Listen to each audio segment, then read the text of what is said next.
Hey guys, in this quick video we're going to be reviewing the MOZA AIRCROSS gimbal.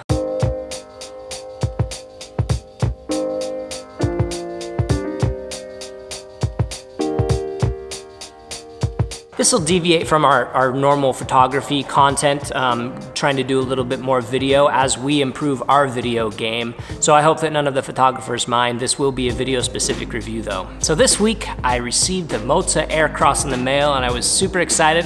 I've been really hoping and trying to get my production value up on these YouTube videos, and the AIRCROSS really has been one that I've wanted so that we can up our video game. Full disclosure, an Amazon retailer actually reached out to us and offered to send us a MOZA AIRCROSS in return for a review. So we are doing this review and we'll try to be as unbiased as possible, but we are super hyped to get a free gimbal, so just so you know that. Right now, the MOZA AIRCROSS gimbal is the cheapest gimbal on the market for semi-professional videographers who shoot on small DSLRs or mirrorless cameras. Right now it's just such a great deal and a great gimbal for the price. Really is the cheapest way to get in the gimbal game.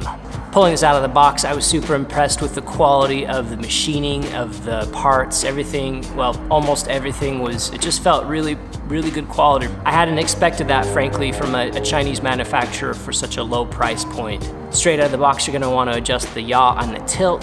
It's just too fast, but once you've got that slowed down, it really is super smooth.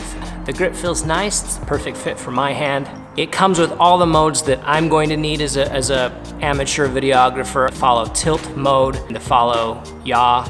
It also has a follow roll mode, which some of the gimbals currently do not offer.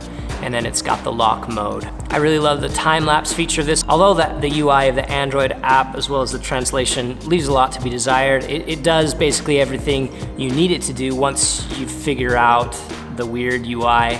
The time-lapse feature, really cool and useful.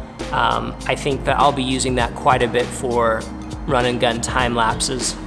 So those are the positives, and those positives right there I really think make it enough to purchase, but I am gonna cover some of the things that I've noticed as far as negatives. First off, the balancing instructions are not good. You'll probably wanna jump on YouTube and go to a guide or someone showing you how to balance a gimbal. Balancing this gimbal is similar to balancing most other gimbals though, so you don't necessarily need to find one with the MOZA AIRCROSS specifically.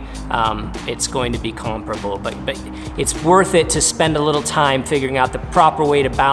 Otherwise you will get some finicky things going with those motors.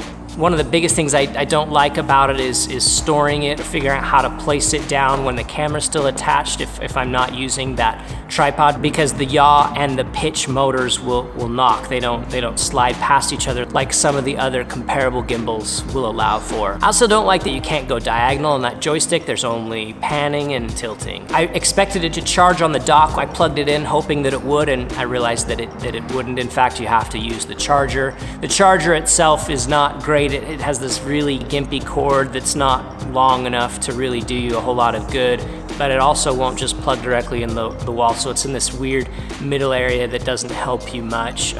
Probably just needed a better cord with that. The stand that it ships with is the only part that I felt like was subpar and low quality. Just seems like an afterthought. It's kind of fiddly. It doesn't stay where you need it to go. It's just, and it's got a nut and a bolt sticking out. It's just, I'd say if you're going to buy this gimbal, you'd also probably want to pony up for a little bit better, more reliable tripod stand. The other thing I found, and this is just my initial reactions, I've only had this for a week or so, and this is just my initial reaction, but for whatever reason, I could not get the remote to work with my GH5, although it does say that there's a Panasonic cord. I couldn't get it to work. If I figure it out later, I'll update the review, but for now, that wasn't working for me. So those are my initial reactions to this really great gimbal. I'm gonna be trying it out against some of the other gimbals on the market and deciding which one we like best, and I'll keep you updated.